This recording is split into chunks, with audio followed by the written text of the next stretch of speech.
Who was born wild and free?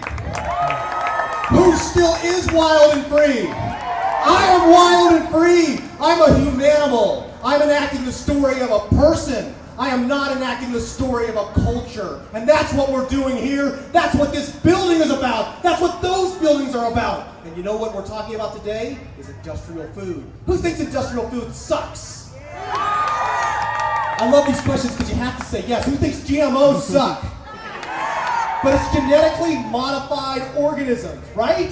What if we were genetically modified? What if the dirt around us was genetically modified? What if everything you experience was genetically modified? And by what?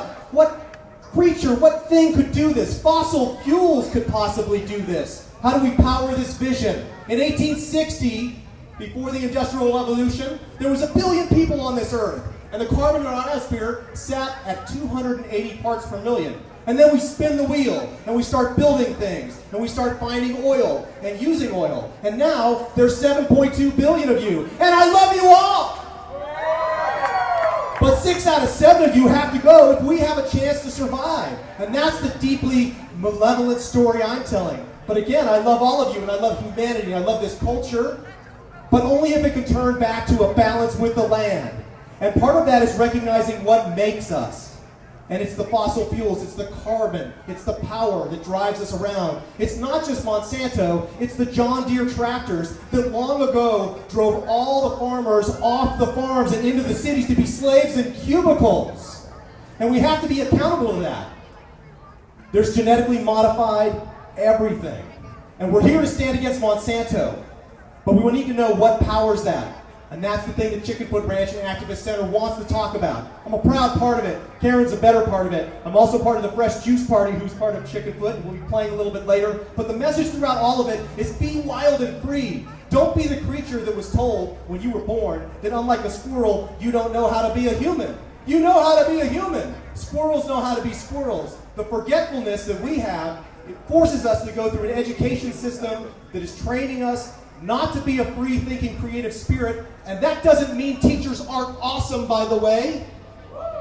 But it means that a world without schools is not a world without knowledge. A world without police is not a world without security. A world without militaries is not a world without conflict, right? All these things go together, but we have to sweep them up and think about sending them aside. And that's what I want to say to you. I want to be wild and free. I want you to know that you're wild and free. You were born that way, and you'll always be that way. And this system of living, this cultural story we're enacting, is wrong, and it's deadly for the planet. I mean that, and I mean that seriously. Not deadly like in 100 years, deadly like in 15 or 20 years. And if you want facts, or data, or a deeper story to back that up, please visit our booth over there, and I can go through it point by point. I'm not a zombie apocalypse. I'm not a hippie, really. I'm not an anarchist. I'm not a communist. I'm not a Marxist. I'm a humanimal. I was born wild and free, and I'll die wild and free, and I'll go back to the earth like I was supposed to. I love you all. Let's raise our fists together.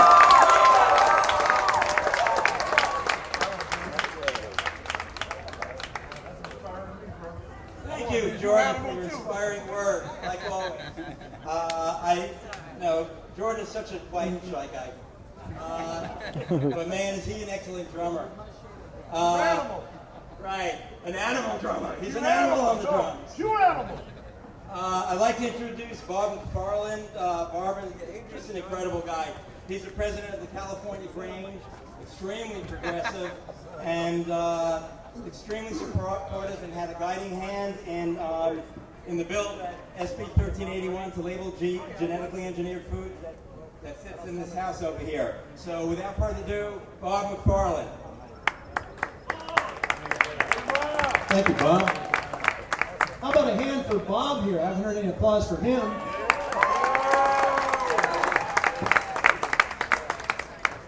Well, how many of you know what the Grange is? Show of hands. All right, a few of you anyway. That's one of our biggest problems, is you don't know about us. But the Grange is the oldest agricultural organization in the country. We have 10,000 members here in California serving 185 communities. And we're growing because there's a new generation of farmers that are concerned with the health of the people and the health of the planet. And they're taking root. and the Grange is there to advocate for them. This is an historic day for the people of California. It's always healthy when we place people ahead of profit, information ahead of ignorance, and free choice ahead of fabrication.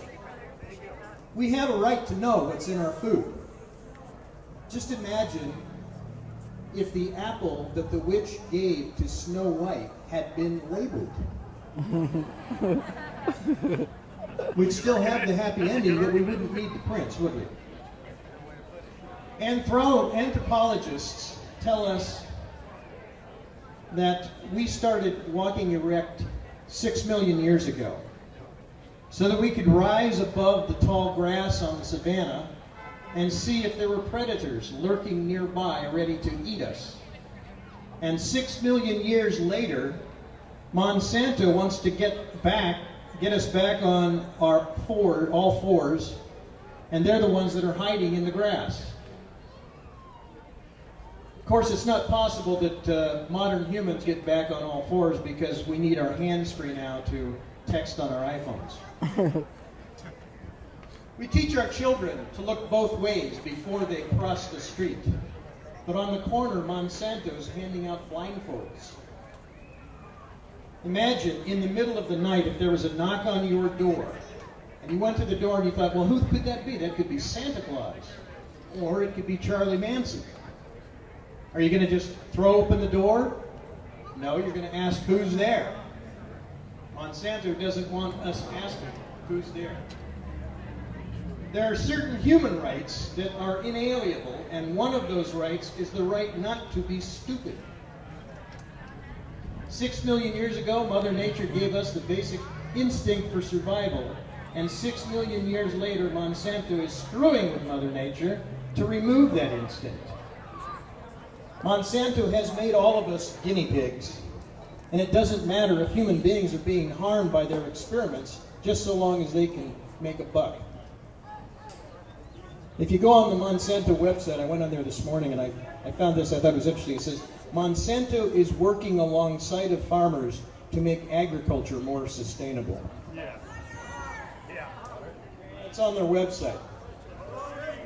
So I question the logic here, because what good does it do to make farming more sustainable if all of us have been killed off by the crops? Doesn't make a whole lot of sense to me. But I'm here today to be straight with you and share with you a terrible secret I've been keeping. Many of you know me as the president of the California State Grange, but I'm here today to reveal for the first time publicly that I work for Monsanto. I'm the public relations director for Monsanto's new Build a Better Banana project. Now, before you judge me, hear me out. I'm sure you will agree that the Build a Better Banana project is an exciting and rewarding program designed to benefit all of our consumers.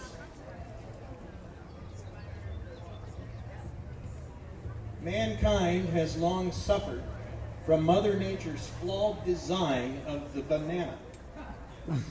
For example, many people have been injured slipping on discarded banana peels.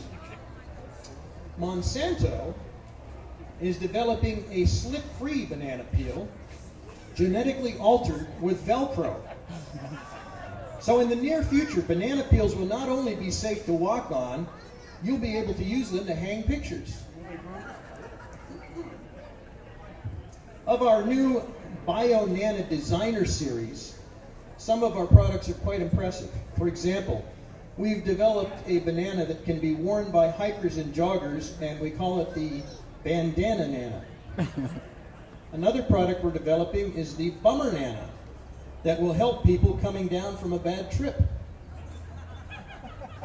Bright Nana glows in the dark to help you find that late night snack.